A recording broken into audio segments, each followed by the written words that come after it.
Para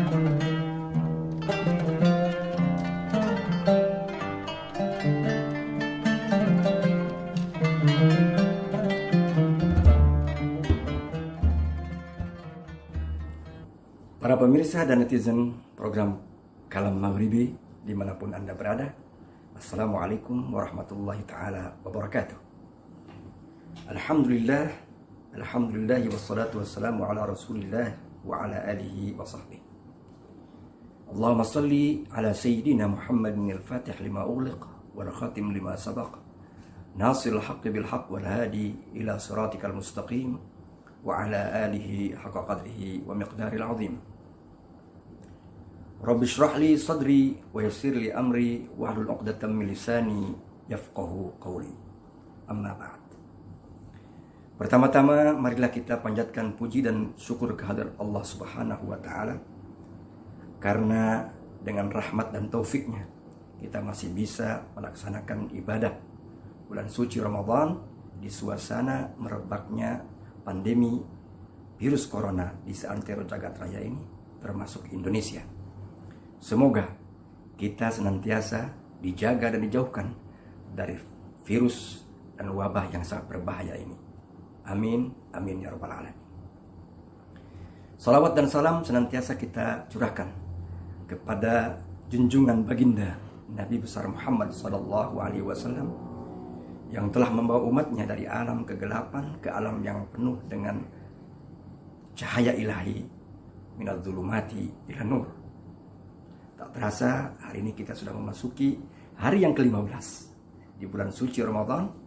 Seraya berharap semoga segala amal ibadah kita sekalian diterima oleh Allah Subhanahu wa taala dan kita tergolong dalam kelompok orang-orang yang muttaqin sebagaimana dijanjikan oleh Allah Subhanahu wa taala dalam firman-Nya, la'allakum tattaqun.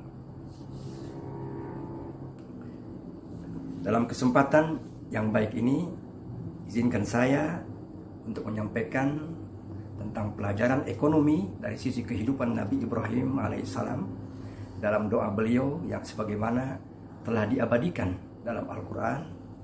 A'udzubillahi minasyaitonirrajim. Bismillahirrahmanirrahim. Rabbana inni askantu min dzurriyyati biwadin ghairi dzi zar'in 'inda baitikal muharram. Rabbana liyuqimus salata faj'al af'idatan minan nasi tahwi ilaihim warzuqhum minas samarati la'allahum yashkurun. Ya Tuhan kami, sesungguhnya aku telah menempatkan sebagian keturunanku di lembah yang tidak mempunyai tanaman-tanaman di dekat rumah Engkau, Baitullah yang dihormati. Ya Tuhan kami, yang demikian itu agar mereka mendirikan sholat, maka jadikanlah hati sebagian manusia cenderung kepada mereka dan berilah mereka rezeki dari buah-buahan, mudah-mudahan mereka bersyukur. Kemudian dalam firman lain, dalam ayat lain Allah berfirman, wa idh qala Ibrahim rabbij'al hadza baladan amina warzuq ahlahu minas samarat.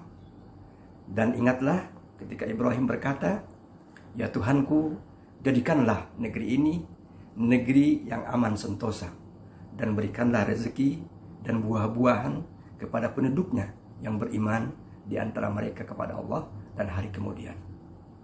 Para pemirsa yang dirahmati Allah Subhanahu wa taala. Pertanyaan sederhana, apa saja pelajaran ekonomi dari kehidupan Nabi Ibrahim alaihissalam yang senantiasa dapat kita tiru dan amalkan? Pelajaran pertama adalah pengidentifikasian kebutuhan manusia. Sebagaimana kita maklumi bersama bahwa ekonomi berputar di sekitar ilmu pengetahuan dan kegiatan tentang bagaimana memenuhi kebutuhan manusia dengan sumber daya yang tersedia.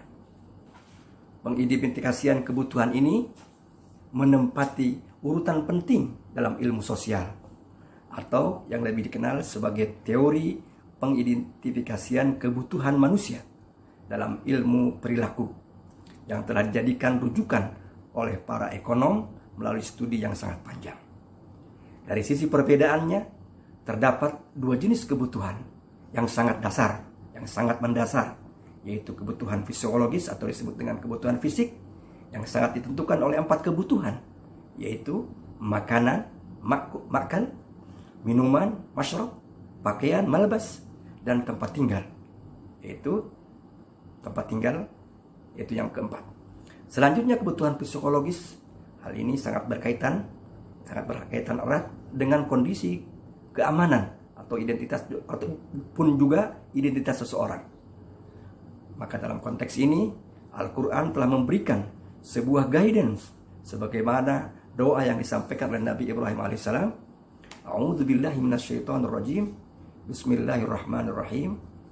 Rabbana inni askantu min dzurriyyati biwadin ghairi dzi zar'in 'inda baitikal muharram.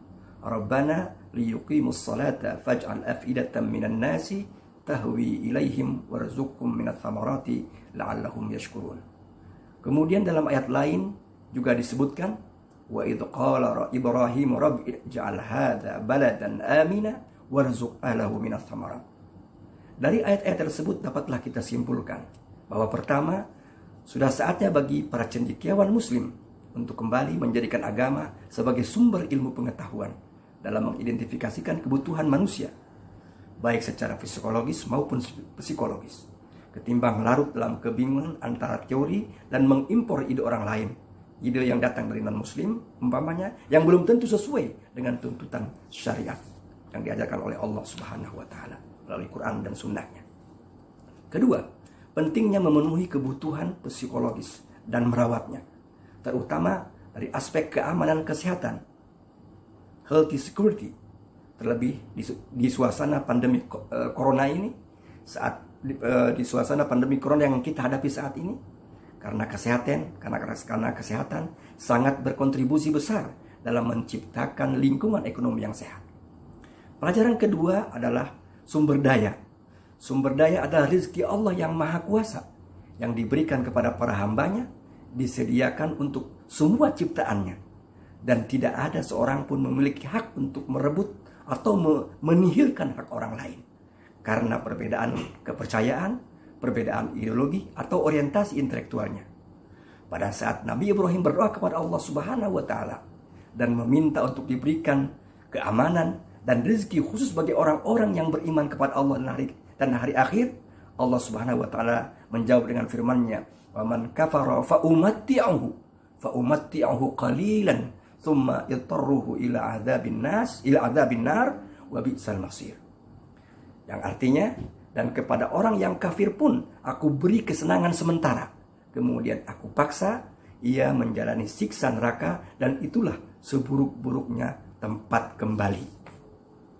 Artinya di sini bahwa Allah Subhanahu wa Ta'ala juga memberikan rezeki kepada orang kafir sekalipun. Namun kata Allah, aku beri kesenangan sementara, kemudian aku paksa ia menjalani siksa neraka, dan itulah seburuk-buruknya tempat kembali.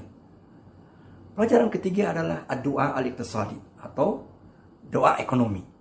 Apa yang dimaksud dengan doa ekonomi? Doa ekonomi adalah merupakan salah satu penyebab berlimpahnya mata pencaharian dan kesejahteraan hidup. Nabi Ibrahim telah memberikan contoh kepada kita sekalian. Beliau dan istri serta putranya hidup di suatu tempat yang tidak ada sumber daya ekonominya. Kemudian Nabi Ibrahim berdoa memohon kepada Allah Subhanahu wa Ta'ala, dan Tuhan yang maha kuasa mengabulkan doa Nabi Ibrahim melalui istrinya. Beliau menyuruh untuk mengambil air Zam-Zam dari sumur Zam-Zam, yang airnya terus mengalir sepanjang sejarah hingga saat ini. Penduduknya diberikan anugerah berbagai macam jenis makanan, buah-buahan, dan rasa aman. Selanjutnya, doa ekonomi ini atau doa merupakan salah satu syarat keimanan, maka telah menjadi penting dalam kehidupan kita. Allah Subhanahu wa Ta'ala mengabulkan doa Nabi Ibrahim yang memberinya rezeki yang luas dan berlimpah, dan Allah memerintahkan kita untuk senantiasa berdoa dan terus berdoa. Wa qala rabbukum ud'uni astajib lakum wallahu yarzuqu may yasha bighairi hisab.